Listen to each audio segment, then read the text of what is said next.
आज जे शिवसेनेने उद्धव बाळासाहेब ठाकरे पक्षाने जे उमेदवारी जाहीर केली त्या संदर्भात आमच्याबरोबर कुठलीही चर्चा झालेली नाही।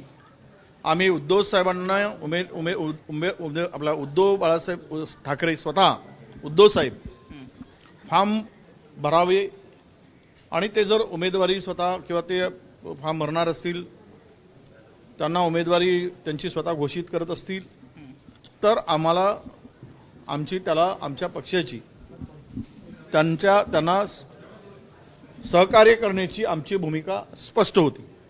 पण त्या व्यतिरिक्त दुसरं नाव आल्यानंतर त्याची चर्चा मी आत्ताच प्रदेशाध्यक्षांशी माझी चर्चा झाली। त्यांचा फोन होता, मी त्यांना विचारलं की तुमच्याबरोबर या नावासंदर्भात चर्चा झाली काय, तर ते सुद्धा म्हणालेत की अशी चर्चा झालेली नाही। त्यामुळे आता ते मुंबईत आले, दिल्लीत होते, मी त्यांच्याबरोबर चर्चा करेल। कदाचित हे जे काही नाव पुढे आलं आमच्याबरोबर चर्चा न करता किंवा पुढचे उद्या राज्यसभा येणार आहे त्या संदर्भात सुद्धा स्पष्ट खुलासा होणे आवश्यक होतं। आणि आमची भूमिका आहे की जर ही जागा शिवसेना लढवत असेल तर पुढच्या राज्यसभेची जागा काँग्रेसच्या कोट्यात मिळालीच पाहिजे, ही आमची आग्रही मागणी आहे आणि ते आम्ही सोडणार नाही, ही आमची भूमिका आहे। त्यामुळं आज जे उमेदवारी घोषित झाली या संदर्भात आता प्रदेशाध्यक्षाबरोबर माझी चर्चा आहे। आम्ही आमचे नेते काही आहेत त्यांची चर्चा करू आणि या संदर्भातला अंतिम निर्णय आम्ही सगळ्या प्रेसला पुढे येऊन सांगू। हर्षवर्धन सपकाळ म्हणतायत की आम्ही उमेदवार देणार। हर्षवर्धन सपकाळ म्हणतायत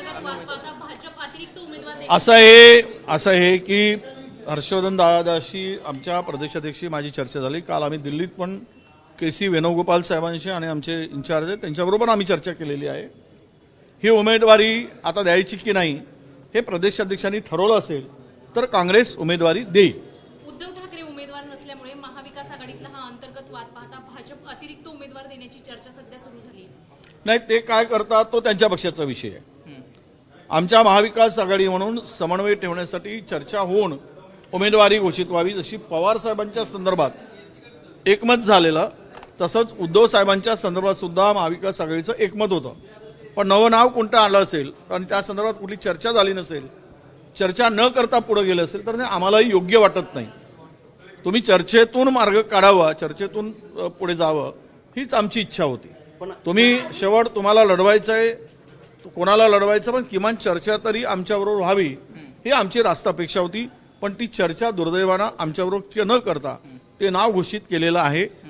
मग यापुढे जर त्यांनी नाव घोषित केलं करताना थोडी चर्चा केली असती की पुढचे सुद्धा राज्यसभा 2 वर्षांनी येणार, विधान परिषद पण येत आहे, ते दोन्ही सोबत येणार पुढच्या 2 वर्षामध्ये, मग त्या संदर्भात काय भूमिका आहे हे स्पष्ट होणं आवश्यक होतं। 2 दिवसापूर्वी हर्षवर्धन सपकाळ मातोश्रीवर गेले होते। 2 दिवसापूर्वी सपकाळ हे मातोश्रीवर गेले होते। त्यानंतर त्यांनी माध्यमांशी संवाद साधताना म्हटलं होतं की विधान परिषदेसंदर्भात चर्चा झाली। मग त्यावेळेस नेमकी चर्चा काय झाली आणि आता तुम्ही म्हणताय की चर्चा आमच्यासोबत केलीच नाही संगनमताने? नाही, विधान परिषद चर्चा झाली ती उद्धव साहेबांनी ती निवडणूक लढावावी, ते उमेदवार होत असतील तर आमचा त्याला विरोध नाही, ही चर्चा झाली।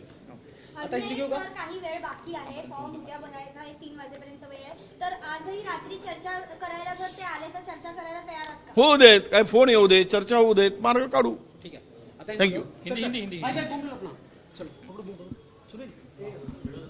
वड़ेकर सर, सबसे पहला सवाल, जिस प्रकार से महाविकास आघाड़ी की बात है, अंबादास दानवे जी का नाम का उम्मीदवार किया गया, क्या कांग्रेस से चर्चा होगी या नहीं? देखिए, हमारा स्पष्ट रूप से कहना था कि महाविकास आघाड़ी की ओर से उद्धव जी खुद उम्मीदवार बनते हैं तो हमारा सबका समर्थन था और वो बारे में चर्चा हमारी हो चुकी थी।